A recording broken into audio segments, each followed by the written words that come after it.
it's Jessie. Today I will be unboxing the Fujifilm Instax Wide 300. This video is just a casual review because I am not a professional photographer and I'm not very serious about taking photos. I just like this camera and wanted to get it because I just like the Polaroid film look, and also I was really bored during quarantine. I wanted something fun to play with, and I've been wanting to get this for a while, so I got it. Before I get started, I will briefly explain the outline of this video. First, I will be doing an unboxing and show you what is inside and what comes with this camera. And then, in the second part, I will explain the camera and how the buttons work. And then in the third part, I will bring you along with me to shoot with this camera for the first time. It took me about 30 minutes. I just went around in my front yard and took photos with this camera. In the fourth part of this video, I will do a brief review on how I feel about this camera and what I like about it and what I don't like about it after taking photos with it for 30 minutes. So let's get started. So this is what the box looks like on the outside. I got this at Walmart online for $89, and I also picked up some film for it. I got it in a pack of 100. I think I got way too many films, but hopefully I used them all. So when you first open this box, it comes with a manual, and then it comes with these straps for the camera. It comes with the batteries right here. It comes with 4A batteries, but I already unboxed this and I'm just unboxing it again. So it also comes with this attachment that you can attach to your camera if you take close-ups. Here is the camera. Ta-da! It's right here. This is where you put your batteries.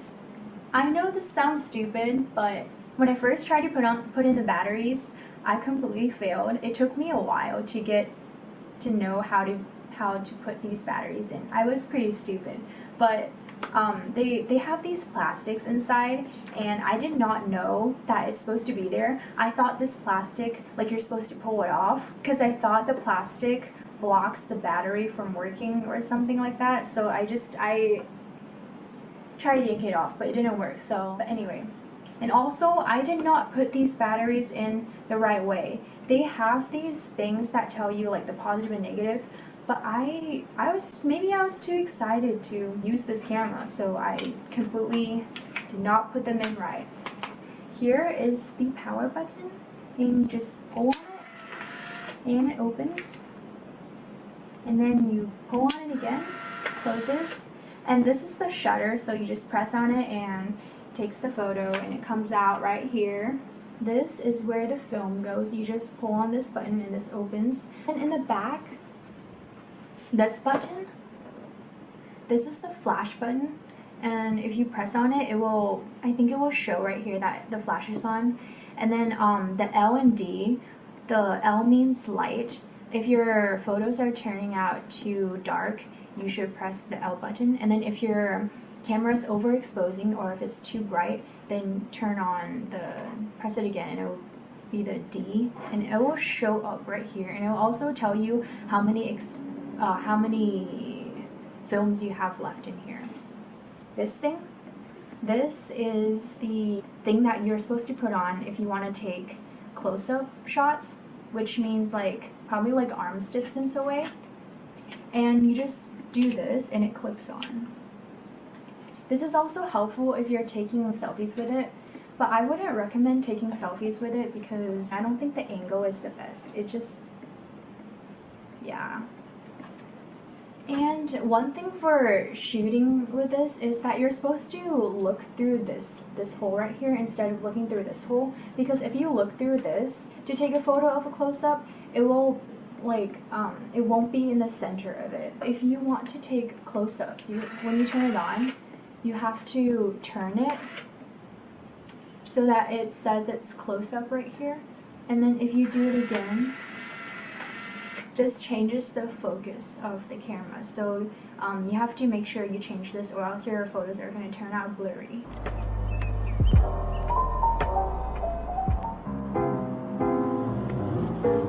You just like clip it on like so.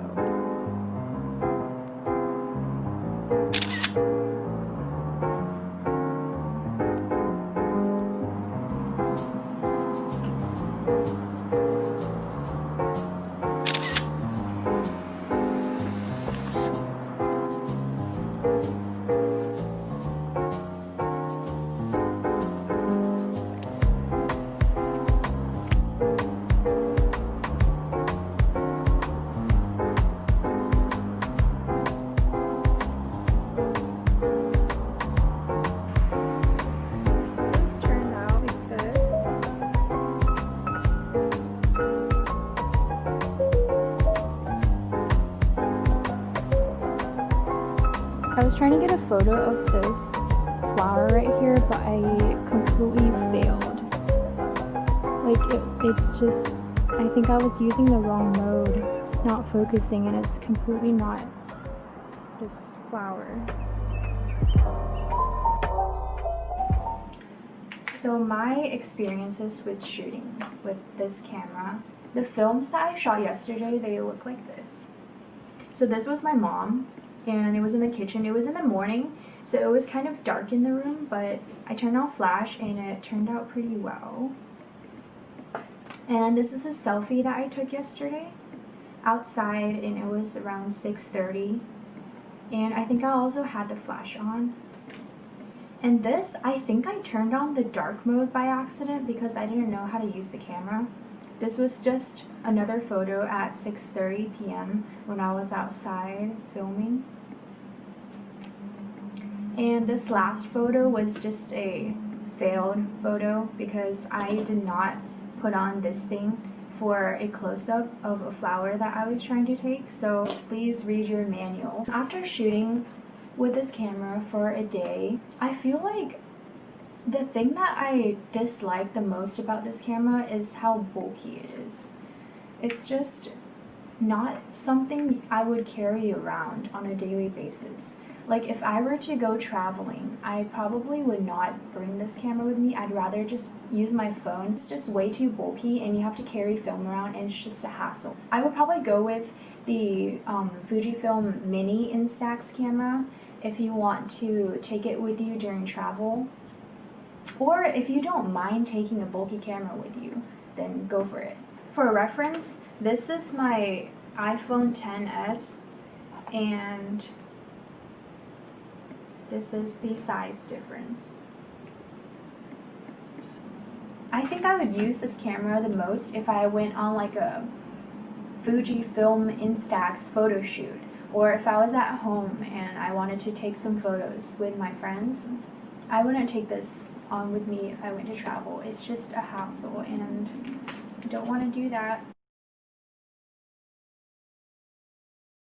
The biggest tip I have for you is to please read your manual, because I did not read my manual. I am the type of person who never reads manuals. I just like go for it. Like if I bought a coffee machine and I didn't read the manual, I just kind of like thought everything would be self-explanatory and I would just dive in and figure everything as I go.